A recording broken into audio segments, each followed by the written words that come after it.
É isso aí, galera. Vamos começar? Vamos lá. O que nós vamos fazer agora? Resolução de exercícios. Assim, ó. É importante você entender algumas coisas, já que essa nossa primeira aula de resolução de exercícios, que quando nós estudamos humanidades, ciências humanas, a teoria não basta. Os exercícios, eles auxiliam na compreensão. Se tiver um ruído aí, é ventilador. E ajuda a fixação. E elimina uma série de dúvidas que você pode ter em relação à teoria. Então, faça os exercícios. Vou deixar o link aí de baixo para que você possa acessar a lista de exercícios que já vai gabaritada para você. Aqui a gente vai resolver junto. Recomendo a você pausar o vídeo e tentar fazer. Perceba que a lista de exercícios ela é sobre as aulas de período homérico e período arcaico. Então é tudo muito sistematizado para facilitar a sua vida. Então, é essa aula de período homérico e essa aula de período arcaico. É claro que as questões que nós vamos fazer são questões de vestibulares, que servem também para o Enem. Em outros momentos a gente também vai fazer questões do Enem. Bem, então vamos lá. Mais importante do que encontrar a resposta é entender por que um item é V, por que o outro item ele é F. Então vamos lá? Vamos lembrar? Bora! Quero te lembrar que o período homérico, que vai do século XII ao século VIII a.C., é o momento em que os gregos explicam a coisa a partir dos deuses. Perceba que vai até o século VIII. Já que no período arcaico, vai do VIII ao VI, que é o período de transição entre as explicações com base em mitos para as explicações com base na razão, filosofia e ciência. Então, entre o período homérico e o nascimento da filosofia, que nós chamamos de períodos da filosofia antiga, nós temos essa interseção que é o período arcaico. A resolução desses exercícios, elas englobam sobretudo o período homérico e o período arcaico. Então vamos lá? Beleza. Baixei as questões, selecionei elas, resolvi e agora nós vamos comentá-las. Que bacana! Bacana! Então vamos lá.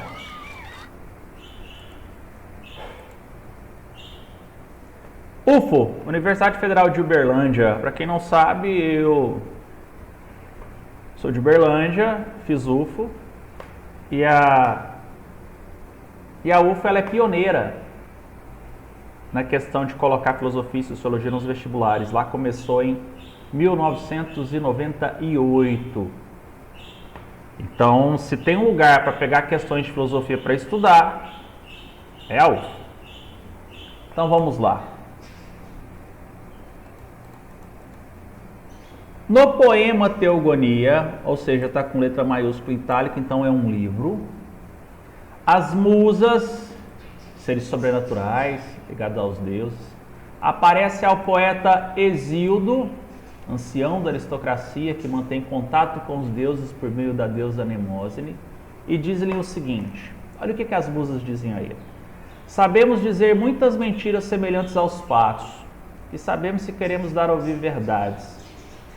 Elas podem, então, portanto, te confundir ou te revelar as coisas. E isso, na mitologia, faz com que os deuses da mitologia grega se aproximem dos homens nos seus hábitos, nas suas formas de agir. Com base nesse trecho, ou seja, com base naquilo que nós estudamos no período homérico. Está falando aqui do Hesíodo, não está? Se a gente pegar nossa aula aqui de período homérico, está aqui, ó. A gente fala do Hesíodo aqui na obra Teogonia, viu? Legal. Você está escutando meus periquitinhos aí, né? Tá. A filosofia assemelha-se ao mito, já parou. Já parou. A filosofia ela vem para romper com o mito e permitir ao homem explicar as coisas por si mesmo.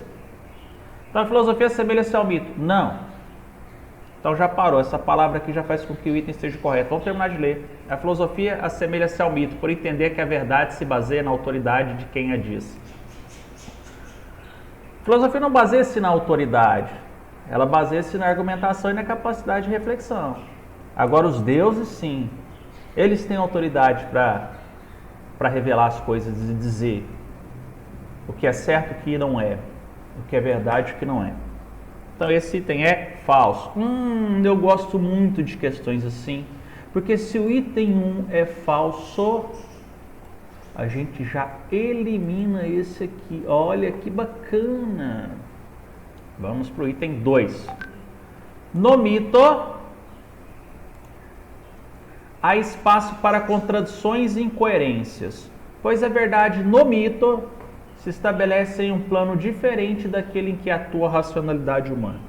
Você vai perceber que eu mudo as palavras durante o momento que eu estou lendo para enriquecer o nosso vocabulário. Esse item é verdadeiro, mas por que, Juliano? No mito, ou seja, no plano sobrenatural, no mundo dos deuses, há espaço para contradições e incoerências. É claro que há. E eu te falei que o mito possui uma série de características. Juliano, não lembro não, então vai lá na aula, aqui ó, as características do mito: dogmático, sagrado, alienante, fabuloso, contrário, incontestável, inquestionável, contraditório, autoritário. Ele vai contra o nosso senso, ele é alegórico, porque ele trabalha com histórias, são narrativas, são leis reveladas pelos deuses. E sobretudo o mito ele é racional. Então vamos lá. Então o que ele diz aqui? No mito há espaço para contradições e incoerências. Sim, pois a verdade nele se estabelece em um plano diverso, em um outro plano, que não é o plano humano, em algum mundo que não é esse, daquele em que atua a inteligência humana. Sim, porque a inteligência humana ela está restrita ao mundo natural. Beleza? Então vamos lá. Se o item 2 é verdadeiro, que bacaninha, a gente já elimina isso daqui. Juliano, mas continua o 3 e o 4 aqui, tá bom. O mito, os deuses, as histórias das divindades,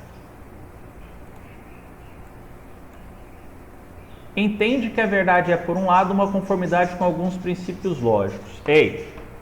Se o mito admite contradição e incoerência, ele não segue princípios lógicos, que são os clássicos que nós conhecemos do mundo antigo. Princípio da identidade, princípio da não contradição e princípio do terceiro excluído. Então ele existe, mas não existe em conformidade com aquilo que nós entendemos dentro da ciência e da filosofia como coerência. Então ele não tem conformidade com princípios lógicos. Então esse item ele é falso. Item, mas a gente já achou, então tá aqui, ó. Perfeito. Então é a letra C. Que legal, já sabemos, vamos ler. A crença e a confiança no mito provém da autoridade religiosa do poeta que o narra. Sim, se o poeta são anciãos escolhidos pelos deuses, ele que sentiu o chamado e tem contato com esses deuses, então aquilo que ele revela não é dele. E quando se trata de religião, mesmo politeísta, a coisa se resume assim, ó, ou você acredita ou você não acredita, ponto final. É assim que funciona. Beleza? Uma questão bem bacana essa, né? Por isso a importância de realizar aí as questões que envolvem exercícios. Vamos lá. Sigamos. Questão 2. UFO, Universidade Federal de Uberlândia. Vamos ler o texto. Esse texto é do Comfort e uma obra chamada Antes e Depois de Sócrates. Assim, a magia e a mitologia ocupam a imensa região exterior do desconhecido. Um mundo exterior, sobrenatural. Englobando o pequeno campo do conhecimento concreto comum. Então é um universo que está fora desse, mas engloba esse. O sobrenatural está em todas as partes, dentro ou além do natural. Mas como assim, Juliana? Aí o raio é de Zeus, não é? Mas se Zeus é um ser sobrenatural e ele envia o raio, quer dizer que o raio é sobrenatural, não ele é natural. Mas quando está com Zeus ele é sobrenatural, mas quando está aqui ele é natural, mas a divindade é sobrenatural. Mas então, quer dizer então que ele está aqui, ele é natural, quando está com Zeus, mas então, então tá bom. O sobrenatural está em todas as partes, dentro e além do natural. E o conhecimento do sobrenatural que o homem acredita possuir, não sendo da experiência direta comum, porque ele não pode ter experiência comum do sobrenatural, parece ser um conhecimento de ordem diferente e superior. Sim, é o conhecimento que nasce dos deuses por revelação aos poetas. É uma revelação acessível apenas ao homem inspirado, ou como diziam os gregos, divino, o mágico, o sacerdote, o poeta, o vidente. Indivíduos escolhidos pelos deuses. Estamos falando de mitologia. A partir do texto acima é correto afirmar, queremos a resposta correta, mas poderíamos estar procurando a resposta incorreta. Então vamos lá. O campo do conhecimento mítico limita-se, vamos gravar essa palavra aqui, ao que se manifesta no campo concreto comum. Ele limita-se? Não, o sobrenatural está em todas as partes, dentro e além do natural. Então ele não se limita àquilo que é natural, àquilo que é concreto. A magia e a mitologia não se confunde com o conhecimento concreto comum. Mas como que não se confunde? Se eu digo para você, por exemplo, que Artemis é irmã de Apolo e guardiã da floresta, e aí acontece alguma coisa lá, e aí, esse fenômeno é natural ou foi ela que realizou? Perceba que a coisa que ela se confunde, é o exemplo do raio que eu acabei brincando com você. Se você se sente apaixonado na mitologia romana, será que foi uma questão natural, química, ou foi um deus chamado Cupido? Saber, né? Então, a magia e a mitologia não se confunde com o conhecimento concreto comum? Sim, ela se confunde sim. Então, esse item aqui está errado. Item C. O conhecimento no mito, por ser uma revelação, é acessível igualmente a todos os homens. Pô, aqui é interpretação de texto, né? Olha o que ele diz lá. É uma revelação acessível apenas ao homem inspirado. Então, se você ficar atento, o texto ele pode te ajudar bastante. Então, por eliminação, ficamos na letra D. D de docinho. E qual é o docinho mais gostoso do universo? Quindim. O mito não distingue o plano natural do sobrenatural. Não, o sobrenatural está em todas as partes, dentro ou além do natural, sendo o conhecimento do sobrenatural superior. Afinal, se é superior, é porque emana dos deuses, que estão acima dos homens. Então ficou letra D. Estamos marcando aqui letra D. Que bacaninha, muito boa essa questão. Tá bom, tá bom. Vou pegar o carimbinho aqui, ó, tá bom. Sigamos, sigamos. Ainda temos mais questões para fazer. Separei 5. UEL, Universidade Estadual de Londrina. Excelentes. As questões da UEL são puxadas. Muito. Então tá lá assim: Zeus ocupa o trono do universo. Agora o mundo está ordenado, organizado. Porque o Deus Caos caiu. Deus Caos, Deus do vazio. Os deuses disputaram entre si, alguns triunfaram. Tudo que havia de ruim no céu étero foi expulso. Foi expulso ou para a prisão do Tártaro ou para a terra. Quem está na terra? Entre os mortais. E os homens? O que acontece com eles? Quem são eles? Jean-Pierre Vernant, a obra aí, ó, O Universo, os Deuses e os Homens. Para quem não sabe, quando você entrar na universidade que você for escrever, você tem que referenciar o texto que você está utilizando no seu trabalho. E na hora de citar, você começa com o último nome. Se o meu é Juliano Batista dos Santos, é Santos, vírgula, tá? Juliano Batista. Então, aqui é o Jean-Pierre Vernant. Tá bom. O texto acima é parte de uma narrativa mítica. Considerando que o mito pode ser uma forma de conhecimento, e ele é uma forma de conhecimento, mesmo que seja uma forma de conhecimento que você não tenha capacidade de compreender porque você não se iguala aos deuses. E eu te falei porque essa é a característica mais top dos mitos. Eles são racionais. Então tá aí, vamos lá. Deixa eu virar minha folhinha aqui. Quem é míope precisa ter as coisas pertinho. Tá. A verdade do mito obedece a critérios empíricos e científicos. Tá, isso foi da questão anterior. Ele segue princípios lógicos, ele segue critérios científicos e empíricos. O que é empírico? É aquilo que deriva da experiência. Os mitos derivam da experiência dos homens ou da revelação dos deuses? Então, isso daqui, não. O conhecimento mítico segue um rigoroso procedimento lógico-analítico. Mas Juliano, para estabelecer sociedades, não. Aquilo que os deuses dizem é uma verdade. Foi Deus que revelou. Não é diferente da sua crença, não, né? Então, tá bom. Não segue um rigoroso procedimento lógico-analítico. Item C.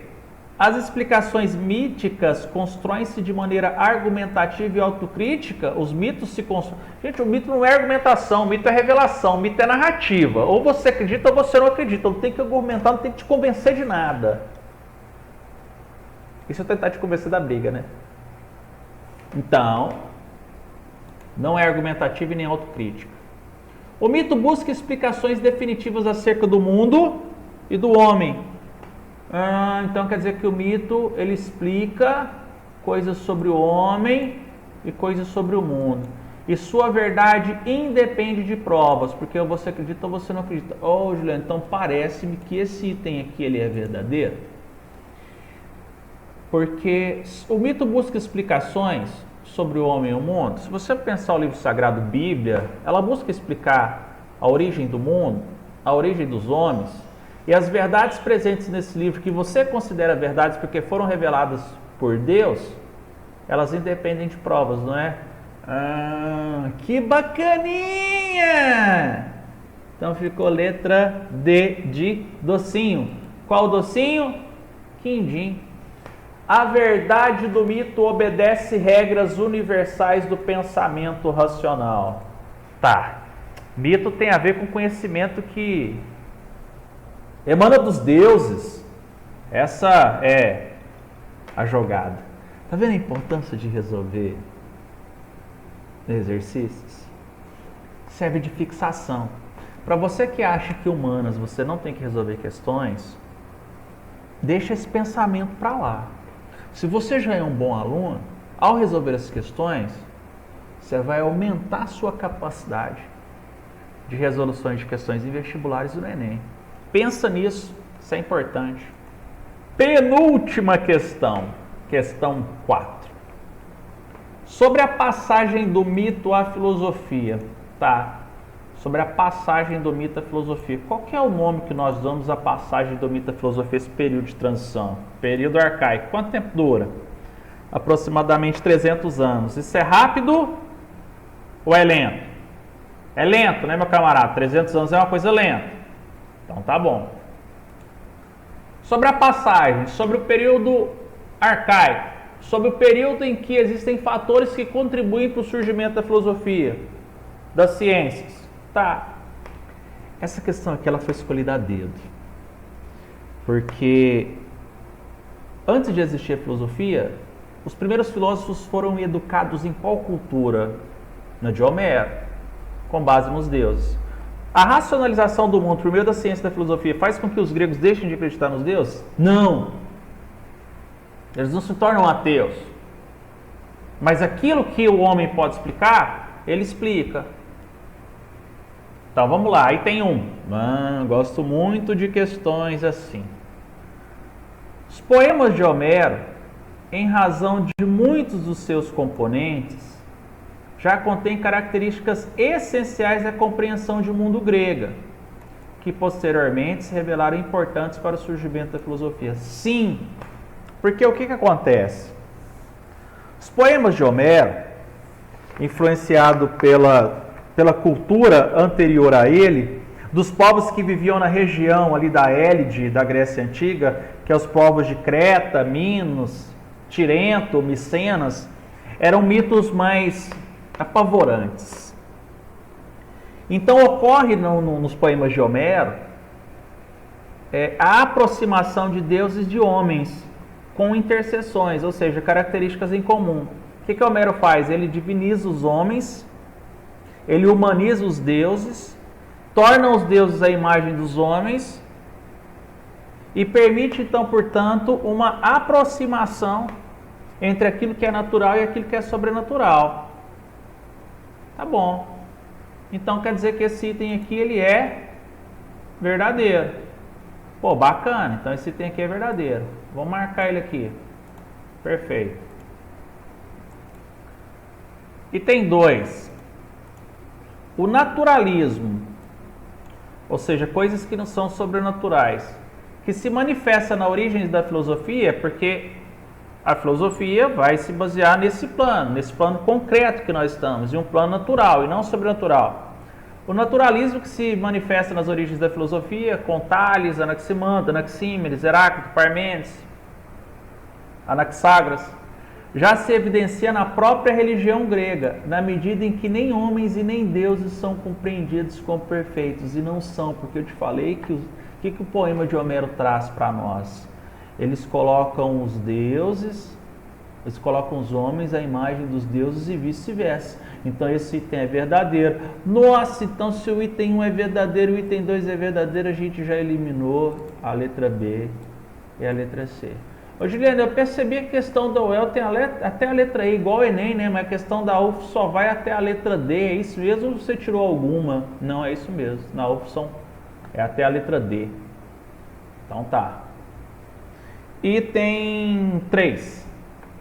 A humanização dos deuses, essa aproximação entre deuses e homens, na religião grega, que entende esses deuses movidos por sentimentos similares aos dos homens, por comportamentos similares aos dos homens, por uma forma de pensar e desejar similares aos dos homens, contribuiu para um processo de racionalização da cultura grega, auxiliando o desenvolvimento do pensamento filosófico e científico. Sim.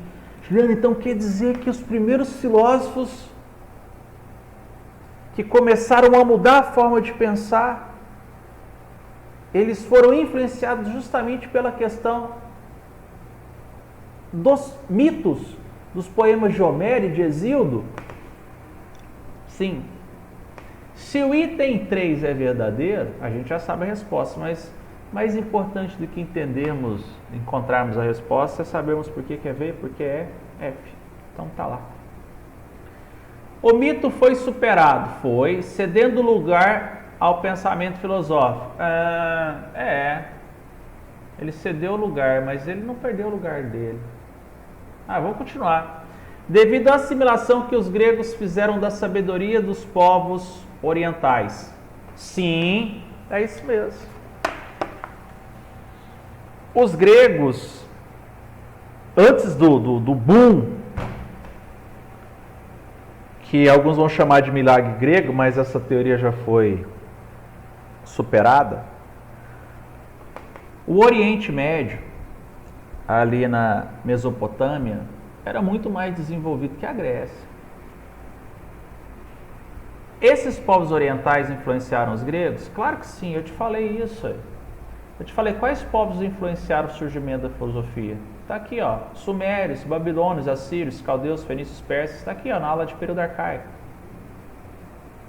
Então influenciaram. Olha o que a questão está dizendo. O mito foi superado. Tá, tudo bem. Cedendo lugar ao pensamento filosófico. Tá. Eu não acho que o mito foi superado. Aqui, do meu entendimento, não foi. Cedendo lugar ao pensamento filosófico. Tá, ele cede lugar ao pensamento filosófico? Sim, eles passam a coexistirem.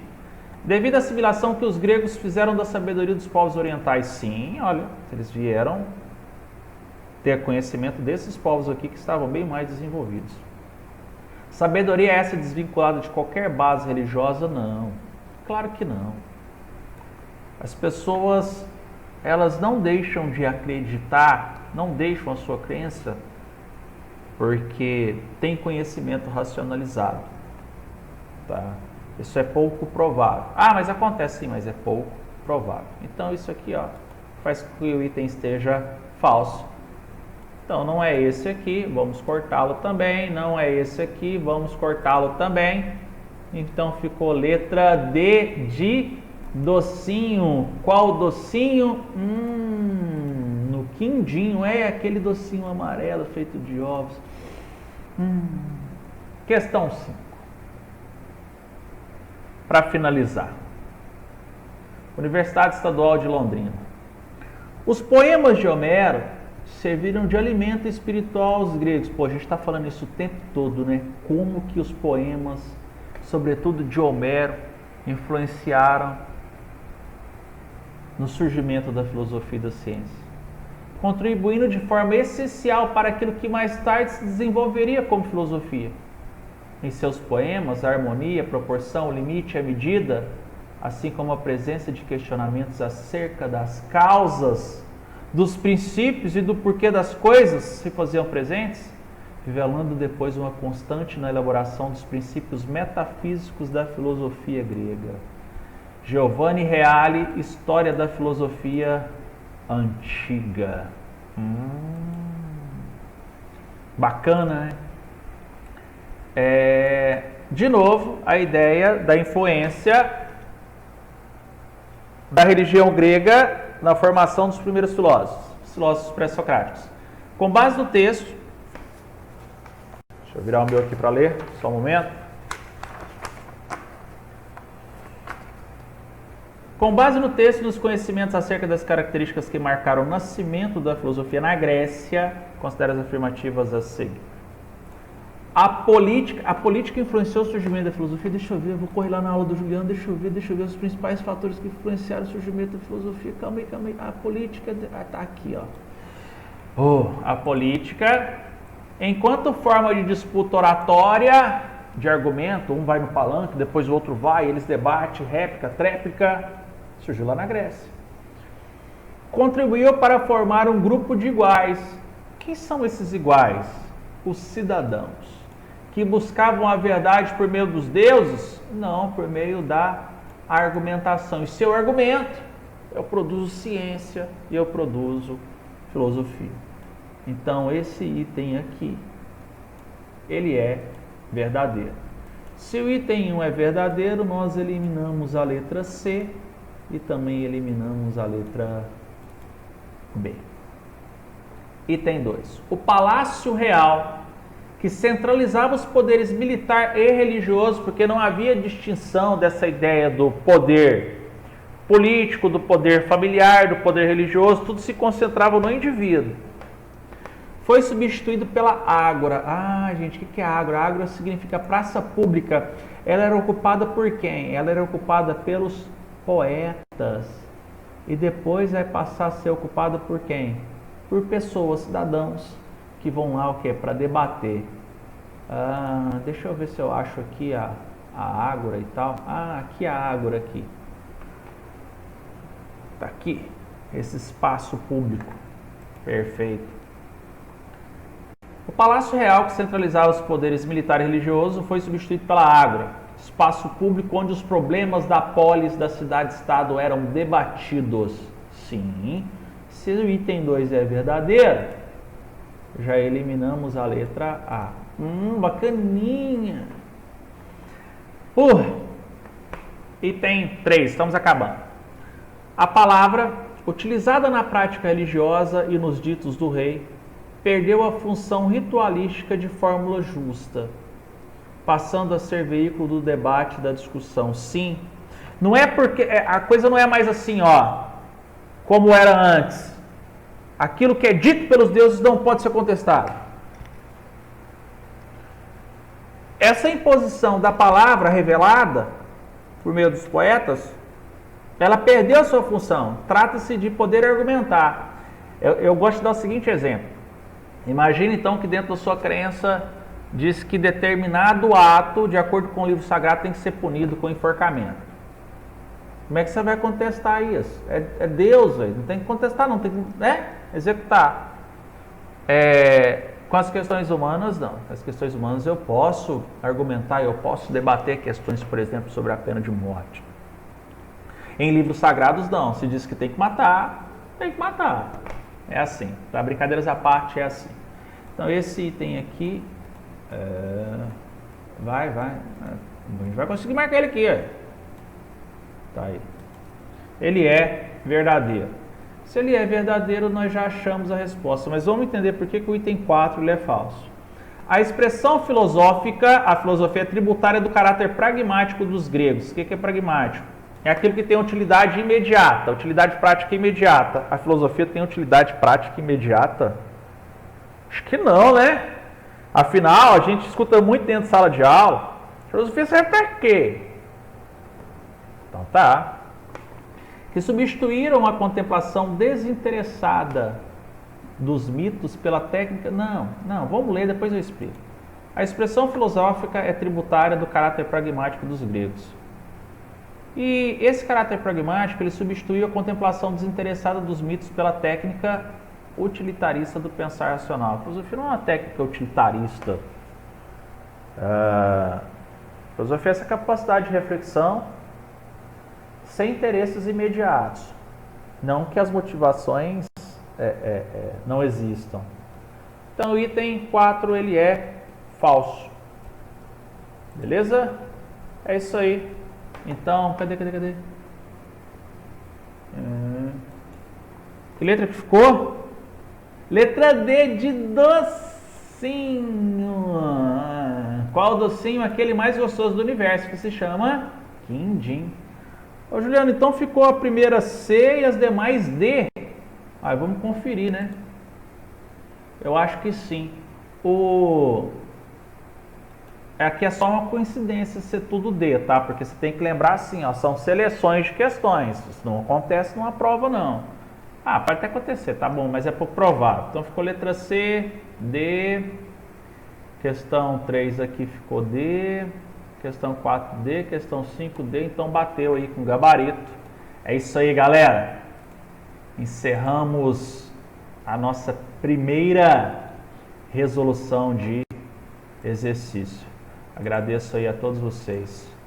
Um abraço, galera. Até mais.